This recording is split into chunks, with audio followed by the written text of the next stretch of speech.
कि heart attack, अब आप आजकल इंस्टाग्राम पे सोशल मीडिया पे देखते हैं कि किसी को भी हार्ट अटैक गिर सकता है, वो सोते भी हो सकता है, चलते भी हो सकता है।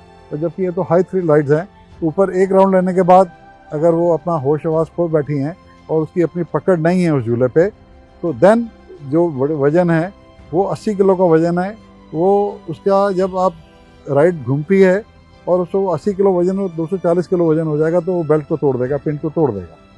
तो जो मेन जो बेल्ट है जिस पे वजन होता है आदमी का, वो इंटैक्ट है, उसमें कोई दिक्कत नहीं और किसी प्रकार का कोई झूला नहीं टूटा। मेरे को बहुत अच्छा लगा कि जी न्यूज़ जो है इस न्यूज़ को कवर कर रहा है, क्योंकि अभी तक इतनी ज़बरदस्त भ्रांति फैली है। प्रिंट मीडिया ने इसको आर्टिफिशियल इंटेलिजेंस से उठा लिया कि साहब रोलर कोस्टर है। पहले तो रोलर कोस्टर राइड ही नहीं है, दिल्ली में रोलर कोस्टर नहीं है हमारे पास।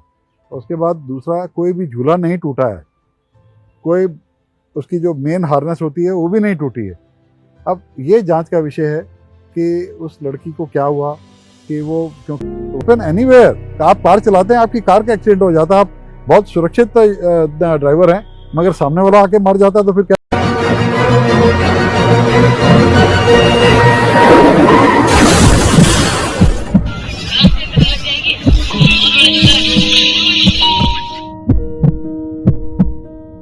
ये हंसती खेलती लड़की जिसे जिंदगी से बेहद प्यार था, जो हर सुबह नए सपने लेकर उठती थी, जिसने हाल ही में अपने मंगेतर संग एक नई जिंदगी के सपने देखना शुरू किया था, अब कभी नहीं लौटेगी। 24 साल के प्रियंका के जाने के साथ न सिर्फ एक जिंदगी खत्म हुई, बल्कि एक पूरा परिवार उजड़ गया। फूड की एक राइड से गिरने के बाद प्रियंका की मौत हो गई। मानसिक और आर्थिक रूप से टूटे प्रियंका के परिवार की जब स्विच से बात हुई, तब उन्होंने फन एंड फूड के मालिक संतोष सिंह चावला पर कई गंभीर आरोप लगाए। जब हमने इन आरोपों से जुड़े सवाल संतोष से पूछे, तो उन्होंने कहा कि उन्हें पीड़ित परिवार से पूरी संवेदना है। वो परिवार से मिलने के लिए सही समय का इंतजार कर रहे हैं और उनकी हर संभव मदद के लिए तैयार भी हैं। जिस पार्क में हादसा हुआ था, उसे पूरी तरह से बंद कर दिया गया है। मेडिकल सहायता देर से मिलने के आरोपों पर उन्होंने कहा कि ये बेहद तेजी से दी गई थी। मैं तकरीबन उस दिन बाहर था, मगर शाम को जब मैं पहुंचा तो उसी समय की ये घटना है।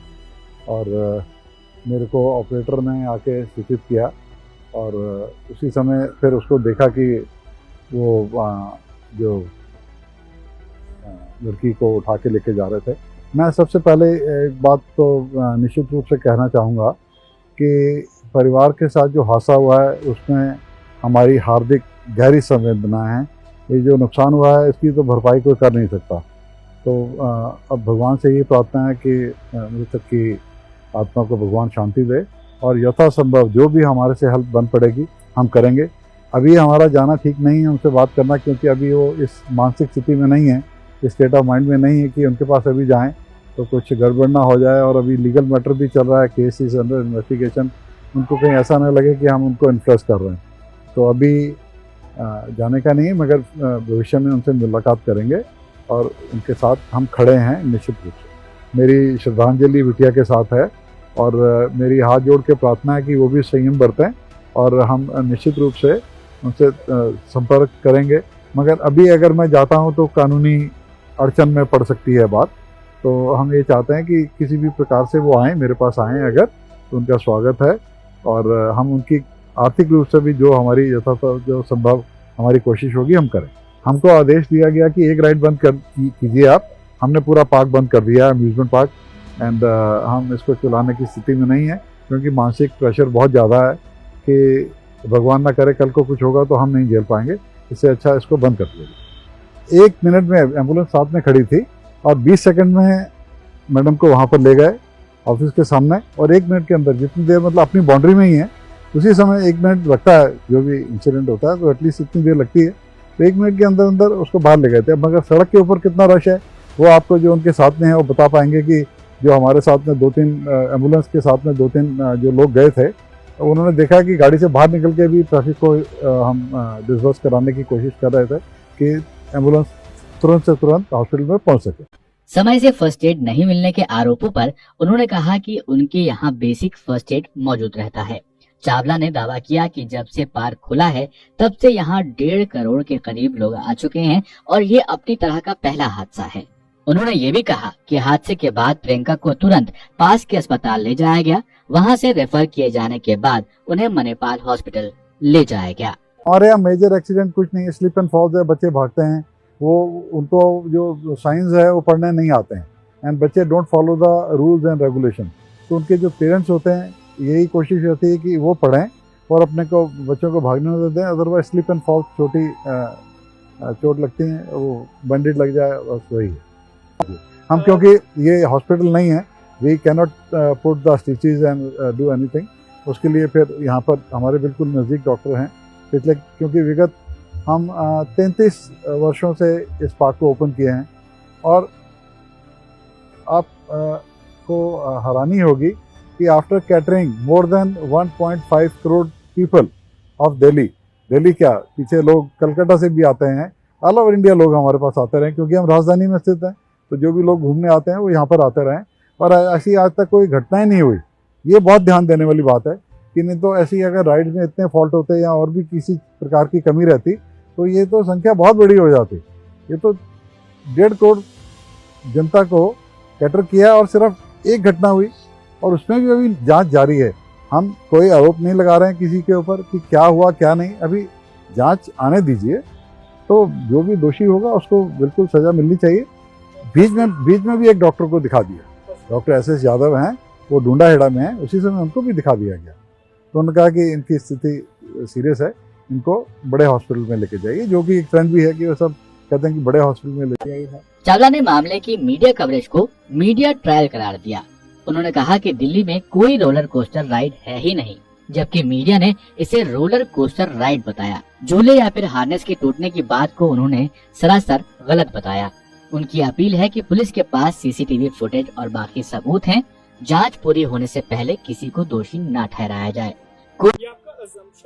नहीं, ये तो हमने CCTV फुटेज उसी समय दे दी, ये आप भी देख सकते हैं, राइड इंटैक्ट है और उस समय राइड पे एक आदमी नहीं था, 16 लोग और भी बैठे हुए थे। पार्क की सेफ्टी अपडेट नहीं रखने के आरोपों पर उन्होंने कहा कि यह पार्क 1993 में खुला था, तब से तय समय पर हमेशा पार्क की पूरी जांच होती रही है। उन्होंने ये भी कहा कि उनके पास सारे दस्तावेज अप टू डेट है। हालांकि इस घटना के बाद उनके ऊपर प्रशासन का बहुत दबाव है। ये कहते हुए उन्होंने अमेरिका के 100 साल के अनुभव का उदाहरण देते हुए बताया कि वहाँ के अनुभव से क्या सीखा जा सकता है। 1992 में हमने 92 में लाइसेंस ले लिया था, उसके बाद 93 17 जनवरी को श्री ज्ञानी जैल सिंह जी ने, जो राष्ट्रपति थे, उन्होंने ओपनिंग की थी इसकी। जी, इसको चेक भी करते हैं MCD के जो ऑफिशियल्स हैं जिनको जानकारी है इस बात की, वो भी साल के साल आके, पहले 3 महीने में था, फिर साल के बाद चेक करते हैं और वो भी जो गाइड करते हैं और जो इसकी गाइडलाइन जो पीछे मैन्युफैक्चरर से आती है कि कौन कौन से नट बोल्ट रोज चेक करने हैं, कहाँ रोज टाइट करना है, कहाँ ग्रीस देनी है, इसको खोलना कैसे है, इसको बंद कैसे करना है, इमरजेंसी स्टॉप कैसे करना है, तो वो सारे जो हमारे ऑपरेटर हैं इस पर हर राइड के ऊपर देखिए वो लगी है, इसमें चेतावनी लगी है। कि इसी के साथ साथ मैं आपको एक और बात बताना चाह रहा हूँ कि ये इंडस्ट्री जो है तकरीबन 120 साल 110 साल पहले अमेरिका में आई, तो वहाँ भी नए नए झूले बने और उस प्रकार उन झूलों में भी तकरीबन एक्सीडेंट हुए, तो वहाँ पर भी यही एटीट्यूड था कि बंद करा दिया जाए। बंद कराने के बाद उन्होंने कहा कि सब बंद ही कर देंगे तो फिर ये तो हल नहीं है। तो वहाँ की सरकार ने एक इन्वेस्टिगेशन किया, एक रिसर्च रिपोर्ट बनाई, तो उसमें ये ज्ञात हुआ कि जितने भी एक्सीडेंट होते हैं उसमें 82 से 83% के जो फॉल्ट हैं वो राइडर के अपने हैं, गेस्ट के अपने हैं, क्योंकि वो उसको पता ही नहीं है कि अगर स्विमिंग करनी है तो मेरे को डाइव नहीं करनी है। वो गांव के खेतों में जैसे नहरों में कर लेता है, तो वो स्विमिंग पूल में भी अगर डाइव करेगा तो उसका सर फट जाएगा या अपाहिज हो जाएगा।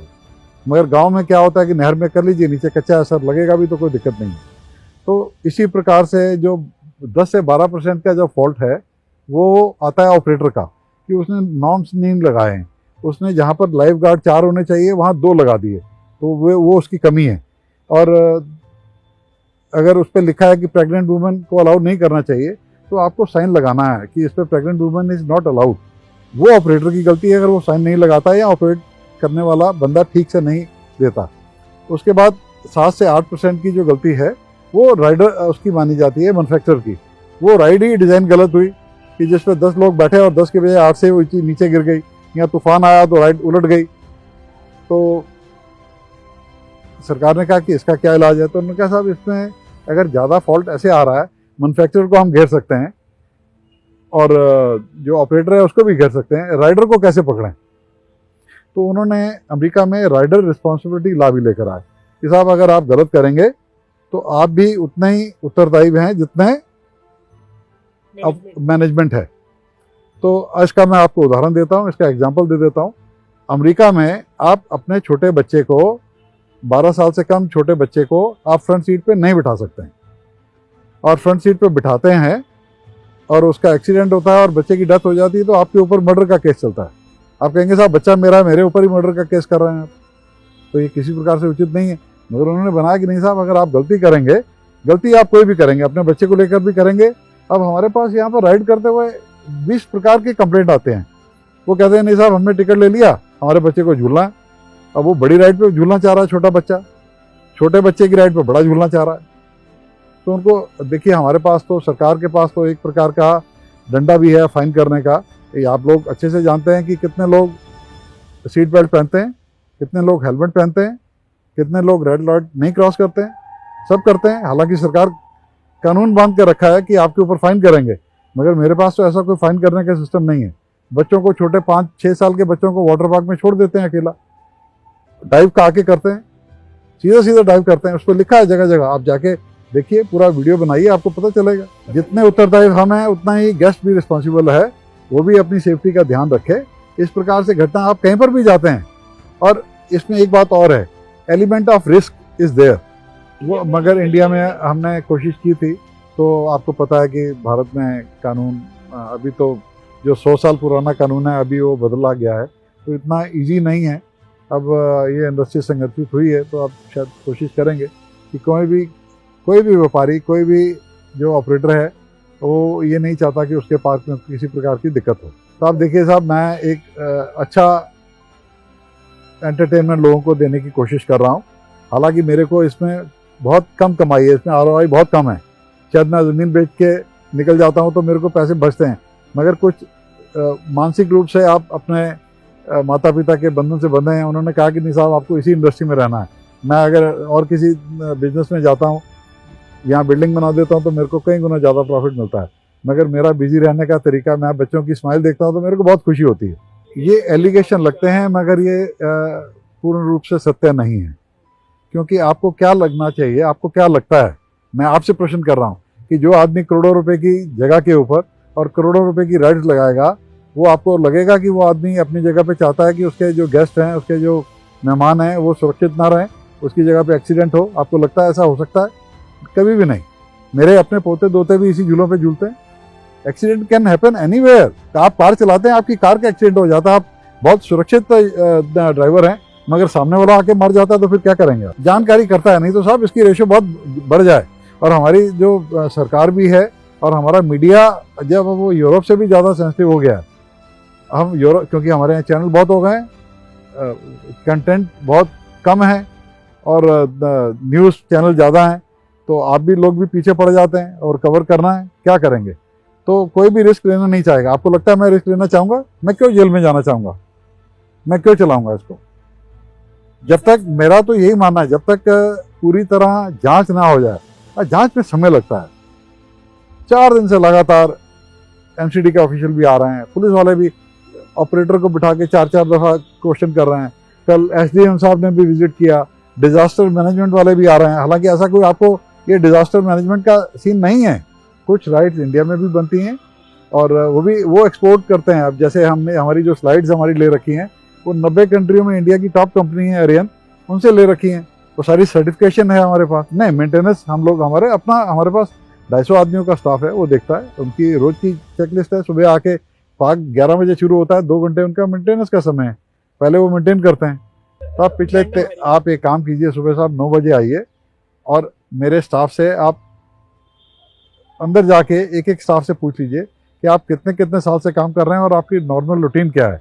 सुबह 9 बजे आके भगवान का नाम लेके उनकी आधे घंटे की ब्रीफिंग है। फिर स्टाफ अपने HOD जो हैं वो ब्रीफिंग देते हैं कि आपको क्या काम कैसे किस प्रकार से करना है।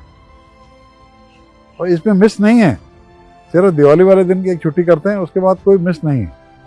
मेरे पास 9 विभागों से एनओसी आती है, जिसमें एमसीडी है, खाने का एमसीडी, ऑटो है जो झूले चेक करते हैं, एमसीडी हेल्थ है जो सफाई देखती है, जो देखते हैं कि खाना ठीक बन रहा है कि नहीं बन रहा, और जो सेफ्टी वाला पार्ट है एमसीडी ऑटो, हाँ उनके इंजीनियर्स हैं, वो चेक करते हैं। उसके बाद हमारे पास हैं, वो देखते हैं, मैनुअल देखते हैं, झूला तो नहीं उलट जाएगा साहब, तो उसकी फाउंडेशन स्टोन की पूरी ड्राइंग आती है, उसके अकॉर्डिंग बनाए, आपको दिखा देते हैं साहब। देखिए वो तो उनको आके चेक करना है, वो आके बारीकी से चेक करते हैं, और कोई गाइडलाइन देनी होती है तो दे देते हैं। मगर अभी मैं आपको एग्जांपल कोड कर देता हूँ कि आपने अपना ड्राइविंग लाइसेंस आपको लेना है, आप एमएलओ के पास जाते हैं, आप अपना टेस्ट देते हैं, आपको लाइसेंस मिल जाता है, और आप दूसरे दिन आके एक्सीडेंट मार देते हैं, तो इसमें एमएलओ का भी कोई फॉल्ट नहीं है। पहले लोकल, इसमें ट्रैफिक वाले अपनी एनओसी देते हैं, ट्रैफिक वाले अपनी एनओसी देते हैं, लोकल पुलिस अपनी एनओसी देती है, एमसीडी अपनी एनओसी देती है, इन्वायरमेंट वाले अपनी एनओसी देते हैं। कुल मिला के 9 एक विभाग हैं जो अपनी एनओसी देते हैं, तो वो हर साल देते हैं। एक तो पहला मानसिक तौर पे हम टूट जाते हैं कि अगर ऐसी कहीं घटना हो जाए, मेरे बच्चे के साथ भी हो सकती है, तो मैं कभी भी उस प्रकार की रिस्क नहीं लेना चाहूँगा। मैं आपको जैसे बता रहा हूँ कि इसमें तो आरओआई ही नहीं है, इसकी रिटर्न ऑफ इन्वेस्टमेंट बहुत कम है, इसलिए लोगों का ध्यान, फॉरेनर हमारे पास इस इंडस्ट्री में क्यों नहीं आ रहा है, क्योंकि हम जो टिकट चार्ज कर रहे हैं 1200 रुपये की टिकट में पूरा वाटर पार्क भी दे रहे थे, पूरा अम्यूजमेंट पार्क भी दे रहे हैं, 25 राइड्स।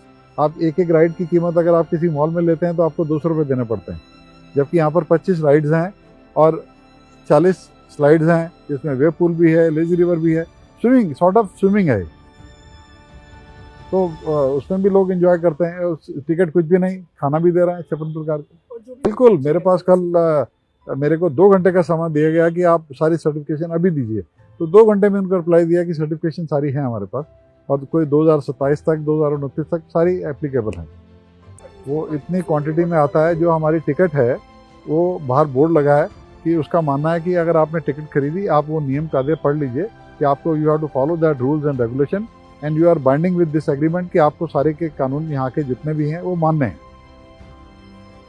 हालांकि कुछ लोग, अब दिल्ली पुलिस का एक्ट है कि आपको स्विमिंग ट्रंक में ही अंदर जाना है, स्विमिंग में आप अपना जो पर्सनल क्लॉथ हैं वो आप वेयर नहीं करेंगे, वो हाइजीन मैटर भी है। लोग साड़ी में भी जाना चाहते हैं, कईयों के धार्मिक संस्कार आ जाते हैं साहब कि हमको तो सूट पहनना है, तो उसके लिए हमें बहुत दिक्कत आती है। लोग आम जनता को लगता है कि जितने रूल्स एंड रेगुलेशन, हम कहते हैं कि आप सीट बेल्ट पहनिए, तो वो कहते हैं साहब बच्चों की राइड है, इस पर पहन की क्या जरूरत है। तो वो हमारा एग्रीमेंट लगा है गेट के ऊपर कि अगर आप टिकट खरीद रहे हैं तो you are binding with this agreement, जो वहाँ पर लगा है। मैं आपको दिखा देता हूँ। मैं आपको ये बात बहुत स्पष्ट रूप से बताना चाहता हूँ कि amusement and water park industry जो है, ये सेफेस्ट एंटरटेनमेंट है, इससे सेफेस्ट और कोई स्पोर्ट्स नहीं है। आप साइकिलिंग कर लेंगे, आपकी टांग टूटने का खतरा है, आपको चोट लगने का खतरा है, आपको टांके लग सकते हैं।